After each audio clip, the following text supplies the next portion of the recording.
Sampurasun Barai Cakra. Sebelum dongengnya dimulai, jangan lupa subscribe, tekan tombol lonceng, terus ditunggu juga nih like dan komen ya.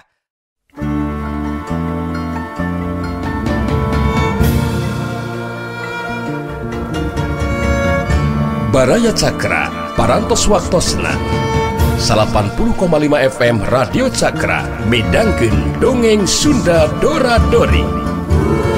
Simkuring sapara kanca ngahaturkeun wilujeng ngadangukeun.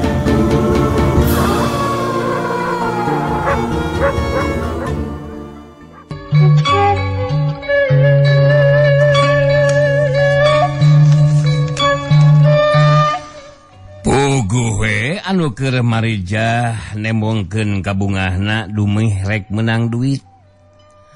Ngadadak asa dipegat raratan anu antukna timbul nafsu anu ngagugudug neuleu polahna si Barja anu mepeus keyang lantaran aduanak medok.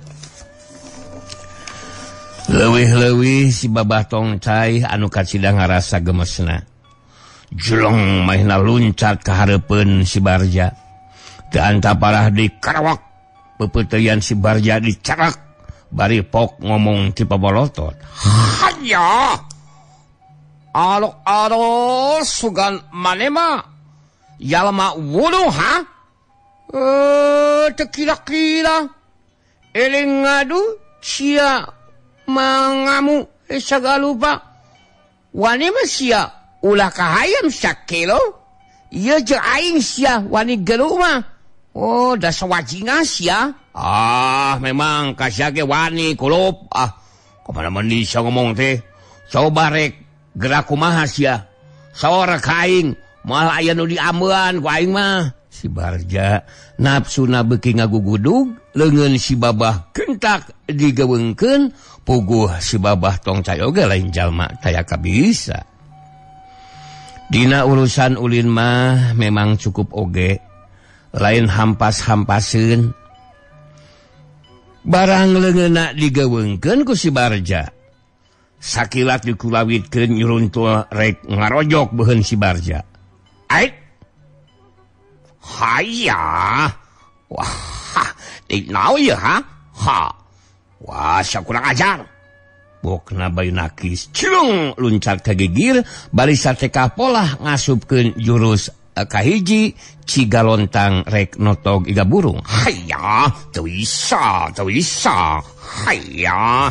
Tawisa sangunah nak dikalogo segala lupa moal benang kelo moal benang sia walon si babah roncai si babah tongcai nyarekan beroda rupa berikat malik meupuh leungeun si Barja sedeng leungeun kencana ngatius beuheung dewe sasarana teh puguh we pikeun si Barja mah kacida cecep pisan upama seug dirina aya anu moyok berod teh nyageus lain dikieuna nafsuna bari ngagelekeun awakna ngepeskeun bahaya anu ngancam beuheung si Barja sakilat narik di leungeunna cilung luncat masuda mah rek nyamar suku lawana bari kacrot ngaluarkeun peurahna beungeut si tongcai teh diciduhan ado kelo lanaona sakurang aja cenyi juha sagala lupa sakowe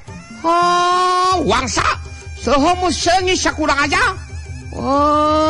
dasar si welon sia si beungeut siga jurig sakurang aja jeung nyiduha sagala lupa sia teh si tongcai bae nyarekan teh sukuna mah geus hasil bisa disalametkeun ku jalan ngageser ngarobah kuda-kudana tapi lapur beungeut malah mokot ku cidu jabat cepot teh jeung bau deui. Wah, babi mah labokon sia sakulup si Barja bari sabrut dalajang deui dipake kasempetan si tongcai anu keur ripuh lamokot teu ciduh teh. Sandajan si tongcai keur pakupis ngabersihan beungeutna. Matana mah teu meleng. Anu matak barang hiuk beureub si Barja rek nimpug sakilat manehna nyamberkeun sukuna kana gado. Gerakan ngalayang teu beda we ti alap-alap nyabat anak hayam. Si Barja rikat dongko nyingkahan panajong. Leungeunna ditarik deui lantaran jadi leungit sasaran. Anu saterusna ngablesat rek ngalakukeun gerakan ajo gedang nonyok beteung si Tongcai anu keur ngalayang. Tapi orok aya musuhna memang geus kacida maherna. Dina gerakan kapini si bersakila si Tongcai ngagibeukeun awakna bari nejeh sirah lawanna. Si Barja ngagilekeun rek nyalametkeun sirahna. Tapi tak-tak teu bisa ditalekahan deui, daek teu daek kapaksa kudu narima dampal suku si Tongcai. Anu balukarna ari jakuk ari rempeyek we, si Barja awakna ngarempeyek. Tapi si Barja memang bener-bener kaitung kuat oge. Najan tak-tak karasana asa sempal, manehna can narima eleh. Bareng jeung ngagecligna awak si Tongcai. Nincak taneuh manehna rikat ngarontok, tapi orok kaya si Tongcai geus rikat nyingcek ka gigir. Waktu si Barja nyoronton getalangke dengan habak we pudukna dikati ku si Tongcai. Anu antukna ari bek ari kudu pruk we si Barja ti kusruk bari babalongkengan ngaluarkeun eusi beteungna.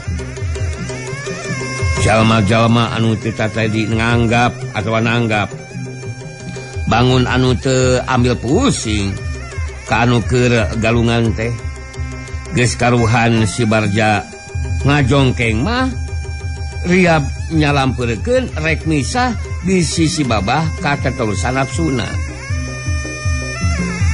Si Bariji anu ti tadi nyaksian teu bisa naon-naon. Sumawona nulungan mah ka si Barja. Lain teu wani ngan manehna ngarasa era ku mandor Kemet jeung mandor Iding. Komo deui ieu mah jeung aya pagobang anu pikeun jalma-jalma pangeus lembur anu deukeut ka kontrak mah. Manehna teh masih mangrupa hiji jago anu dipika gigis jeung dipika serap. Sok sanajan harita oge pagobang jeung mandor Kemet katut mandor Iding mah terus ngaraleos ti dinya. Komo deui ayeuna mah aya bejana pagobang teh jadi mitrana si Belang. Anu pikeun urang dinya mah geus eueuh anu bileuk deui saha jeung kumaha tindak tandukna si Belang dina enggoning ngabela rahayat leutik. Ari si Darba nyaeta sobatna si Barja.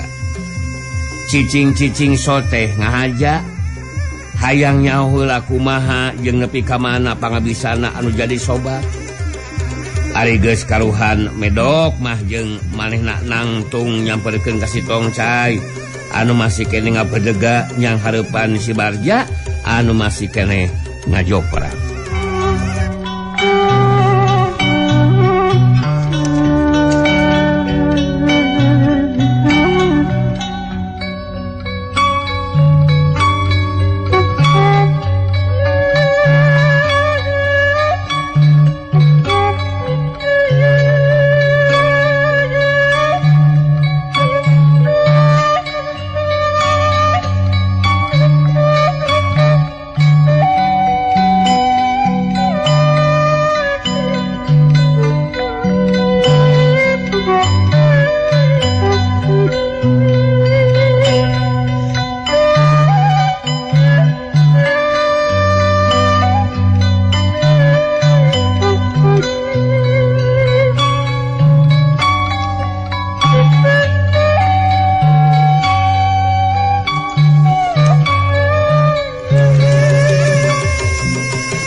Lama cek.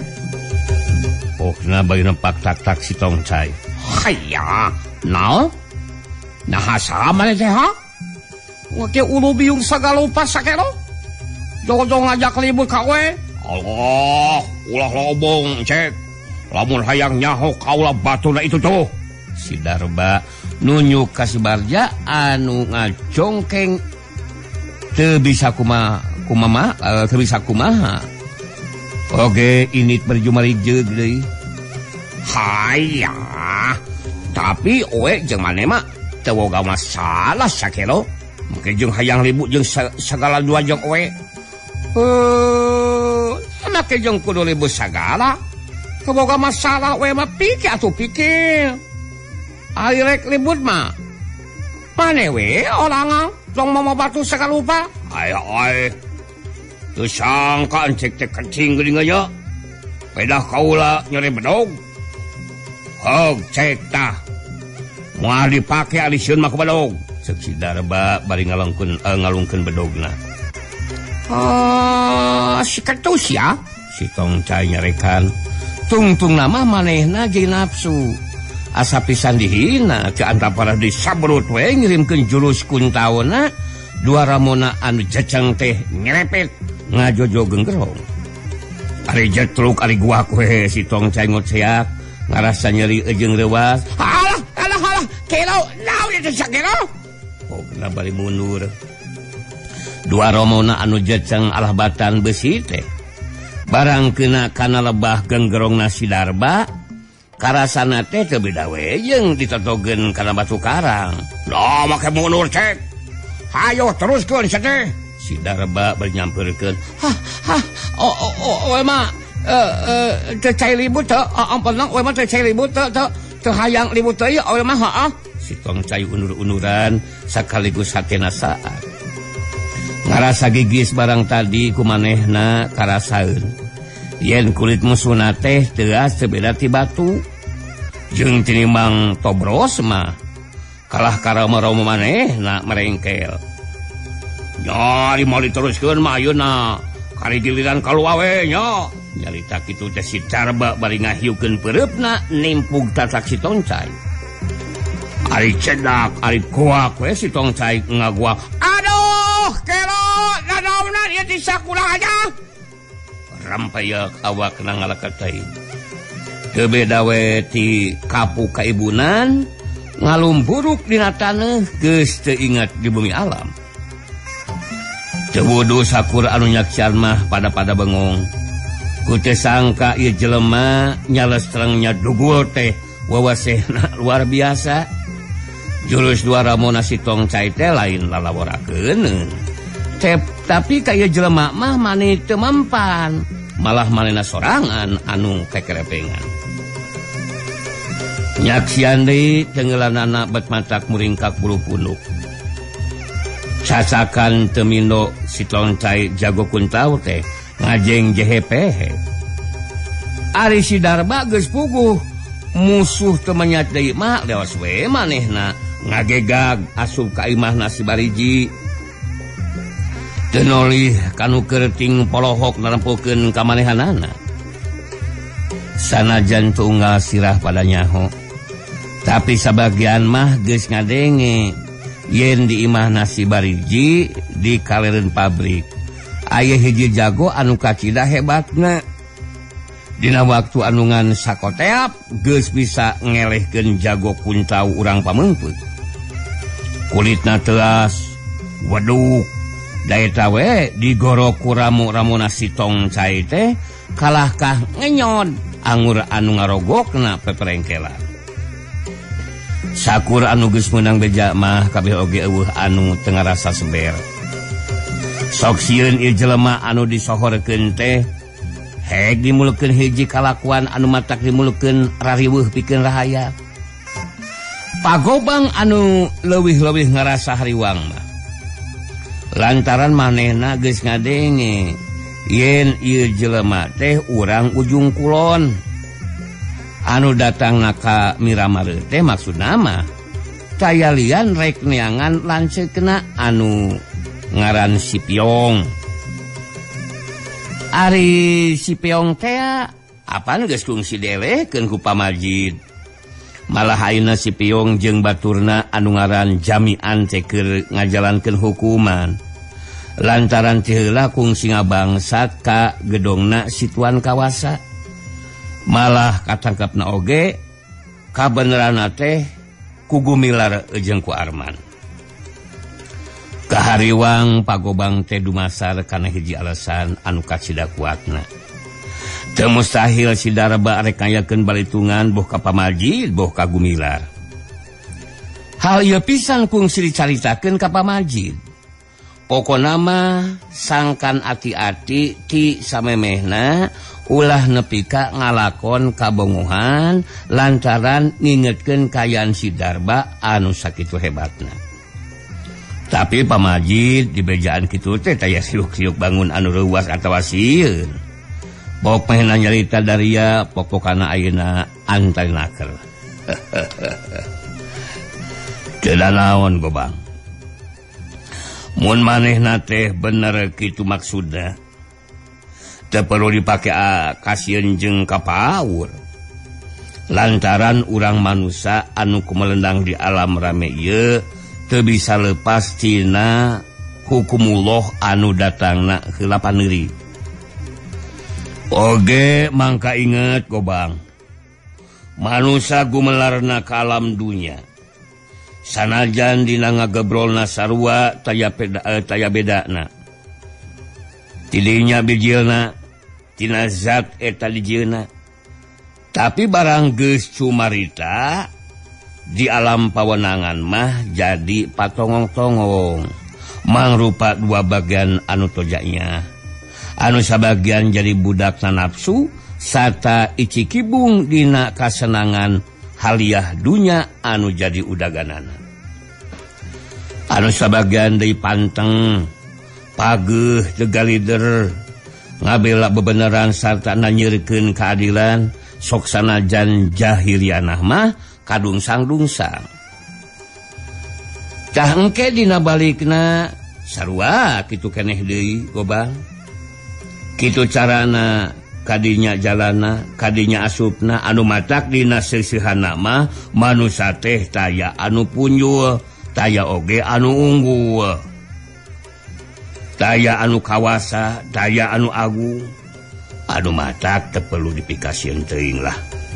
Anggo riksa diri pribadi tina hal-hal anu matak kadadang ngadatangkeun karugian, boh ka batur, boh ka diri urang sorangan. Nyaeta sangkan salamet. Daya bayan kudu bener, bager, hade ucap, hade lampah eta we modal nama. Kitu diantarana jawaban Pamajid. Anu pikeun derina Pagobang mah teu saeutik kadatangkeun katengtreman oge kana jiwana. Anu samemehna mah kacidang ngarasa hariwangna ku ayana si Darba di Miramare.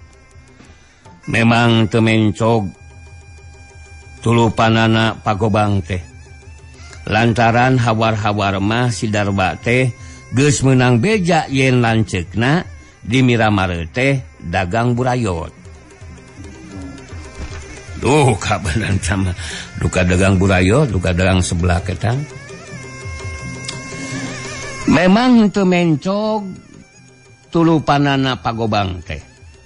Lantaran hawar-hawar mah si Darba teh menang beja ye lanceuk ka Miramare boga musuh ngan cacan nyaweun sahasana sakunu ditanyakeun kabeh pada ngirung eueuh anu daek ngabelaan. Lain lantaran pedah kusieun bisi aya pangbalesan ti anu sangkut pautna. Ngan bae boh kagumilar, boh ka Pamajid geus pada neuneun kanyaah sarta kaheman anu taya papadana. Komo kagumilar mah anu geus natrat jasana. Dina enggoning ngabela ka harayat leutik. Lantaran kumahna oge geus karasa, pangna ayeuna bisa deui nyecingan tempatna teh sasad ku dipokalna ku gumilar. Kontrak kalawan jalan paksa pirusa dibeli bari jeung teu mupakat hargana.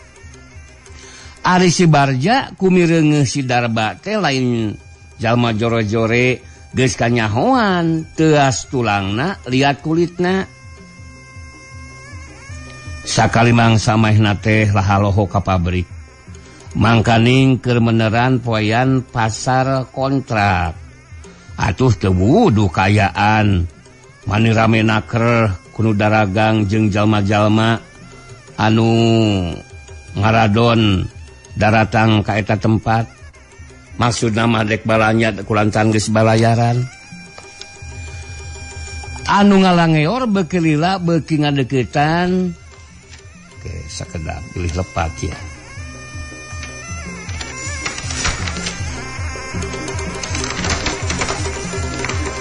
Si Barja geus lila campego di jongkok Cikopi bari nitenan anu lalar liwat. Lamun seug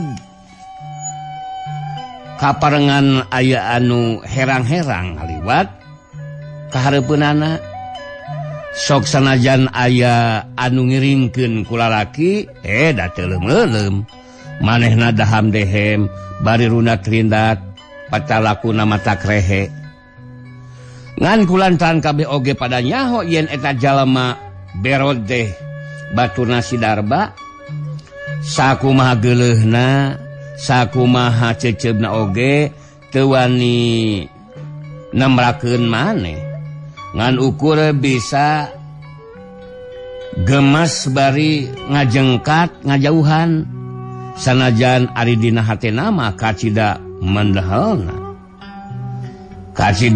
mendehelna nahan kakeheul anu pohara geus mangpirang awewe anu ngaliwat kumanehna cukup di deheman bari runat rindat cacan aya anu cop jeung lelemutanana anu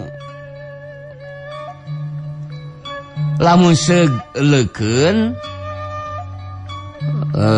punten baraya ya tulisan-tulisan baheula tos ieu kapupus sawareh memang saurang oge eueuh anu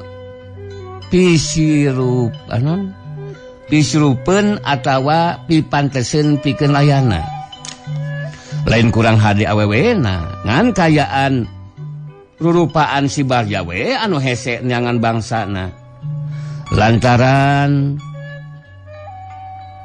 huruf cupuna mah anu berod sakurang-kurangna kudu meunangkeun anu garok matak pantes henteu matak ningnang oge sabot si Barja cinekul keneh bari nangkep tuur dina bangku yang hareup ka jajalaneun Cikopina mah ditadi oge geus beak malah sababaraha gelas urus Cikopina dicician ku cinteh pait ana lagedai teh di kajauhan kabireungeuh aya hiji mojang direungkeun ku dua awewe jeung lalaki anu masing-masing geus aya umuran si horeng teh baraya Nyi Arum jeung indung bapana anu geus biasa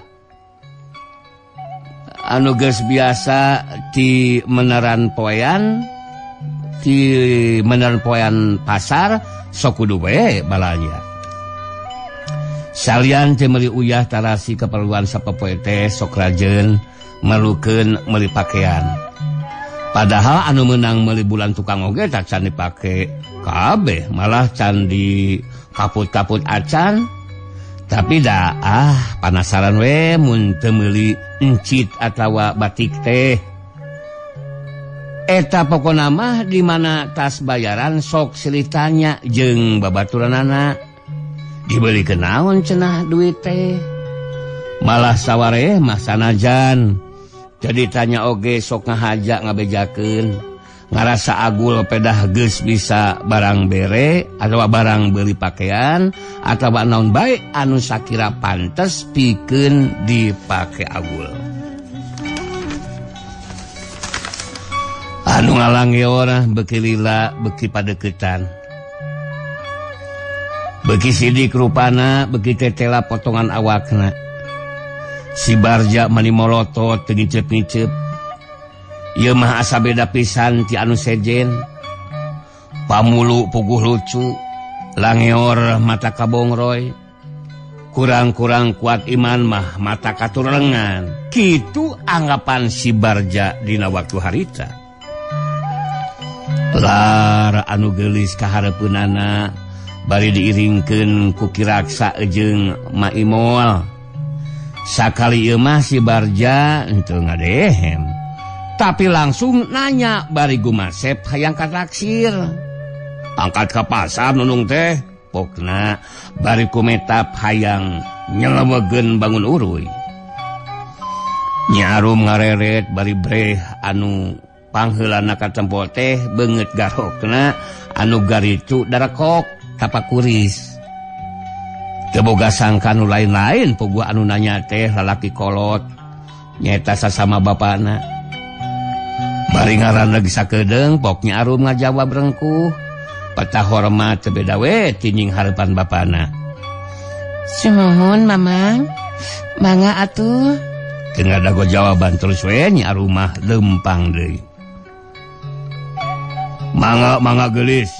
Antosan atuh palai disarengan mah nya. Cek si Barja bari ngagentak turun tina bangku ngojeng kang nyamperkeun Nyi Arum. Kiraksa jeung Maimol anu keur ngiringkeun teh serikna didupak we geus dianggap jangapna teh tunggul we meureunang. Nyi Arum ukur ngalieuk leos we indit. Lempangna beuki meped ayeuna mah. Pindah ka tempat dihapit inung bapana. Paromanana ngadadak jadi katos haseum. Boga rasa kabelejog sugan teh jelema bener boro ditemalan. Ari si horeng geuningan kolot-kolot orowodoal. Teu eraeun ku huisna. Tapi lain oge si Barja anu kanal kulit beungeutna. Sakitu dikorowotan kurinyuh oge teu beak-beak geuning. Manehna kalakah nyeredeg nyamperkeun ka hareup bari alangah elenge pokna gumasep nembongkeun huntuna anu koneng samu hejo pinuh ku gading. Sanes geus teh pala diserangan teh. Ya bang, apa serangan mah? Aduh, biasa tuang ramai teh. Kalau tuang ramai masih namule. Woi, aya di dia lah. Dah, aya AA dia. Pokoknya mah tanggung jawab AA lah, enak lakon mah ya.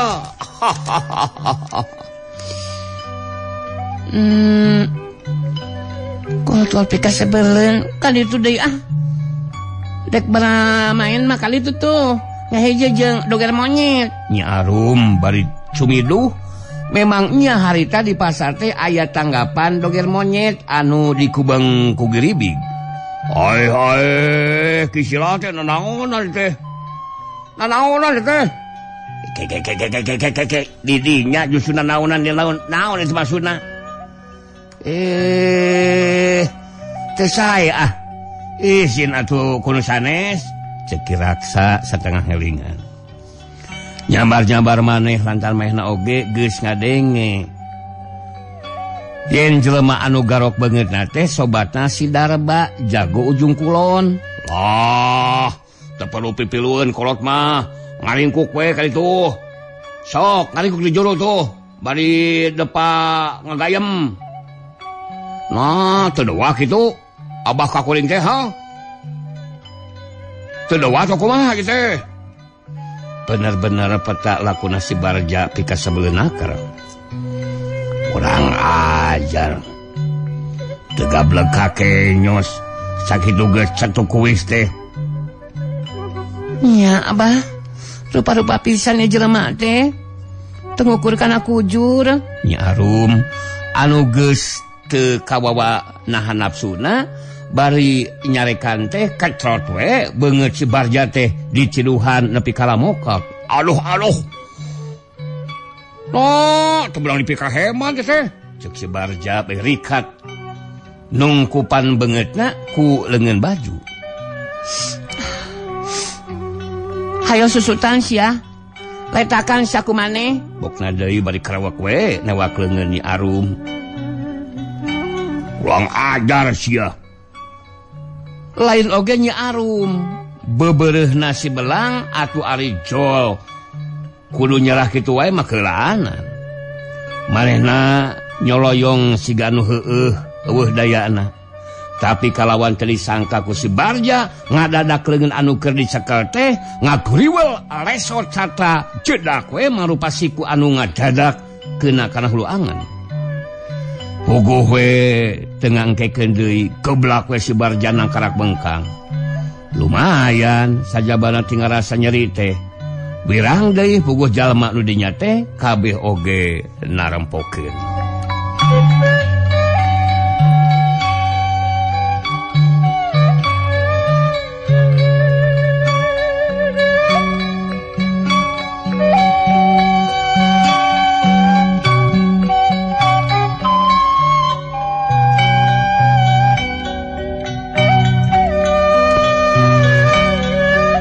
Korejat si Barja hudang deui. Rasa asih jadi kasilih ku Ijid. Anu tadinya jadi cua. Rasa deudeuh diganti ku geuleuh. Teu anta parah deui hiuk we ulangkeun leungeunna rek nyabok anu geulis. Tapi kirak sarikat ngahadang. Ceplak we leungeun anu ngalayang teh ditakis. Sedang pereup anu kenca nyawuk reg notog iga. Tapi sakilat imah si Barja henteu cilireun. Rikat mah ngarobah tangtungan ngakilir nyerong bari leungeunna anu tadi ditakis ayeuna geus ganti jirim mangrupa siku ngancam careham sedeng leungeun kencana sakilat newak pigelang Kiraksa bari dicantok satakarna dibarengan ku suku katuhuna. Srog diasupkeun pikeun nahenan beuteung Kiraksa. Tapi Kiraksa oge moal gancang-gancang katipu ku gerakan anu jai lawan. Puguh mahna oge lain jalema bolostrong. Sanajan bener leungeun mahna geus hasil ditewak. Dina ngagebru kalawan sekaligus geus bisa nyelametkeun carehamna tina benturan siku jeung nyelametkeun beuteung tina tunjelan tuur musuhna ku jalan ngagunakeun gerakan bahekele. Malah aya tungtungna sanajan bari ngajeng jehe manehna geus hasil nebak sukuna si Barja.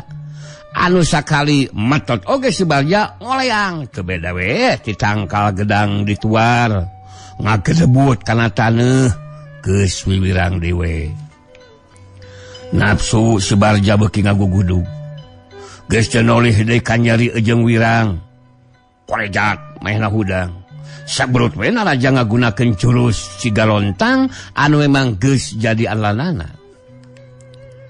Kiraksa sadar kana bahayana nili kana pasangan anu dilawan anu rada aneh. Rikat manna jingkrak bari ngepeskeun panonjok.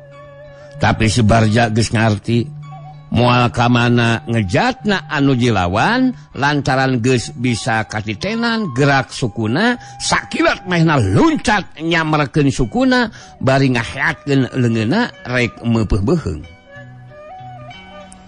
Kiraksa rikat ngagilak nyalametkeun beuheungna bari ngageserkeun kuda-kudana nyingkahan suku musuh. Tapi leungeun kenca si Barja anu tadi disumputkeun sakicep geus nyamer ngagampleng kana pueuh ceulina. Sakalieu mah bener-bener tenggelan si Barja teh menaran anu antukna Kiraksa ngalengak anu satulina ngacedak nang karak bengkang kapaehan.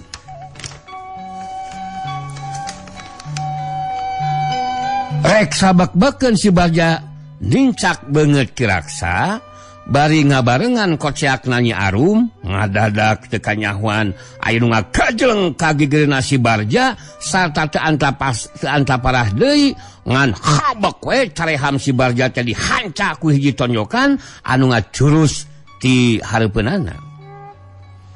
Balukarna lain wae beungeut Kiraksa jadi salamet teu kahakan ku dampal suku. Malah si Barja ayeuna mah anu ngajengkang nang karak bengkang. Ajig, sah saja goblok, setan. Ngabongohan sia, rajan wanita. Kurang ajar sia. Sek si Barja bari ngagurinya hudang.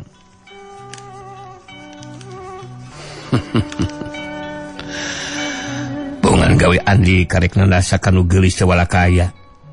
Jeung teu boga dosa ieu. Gerelawanan kaula namun bener mah dinya boga kawani. Ceuk anu anyar datang taya lian nyaeta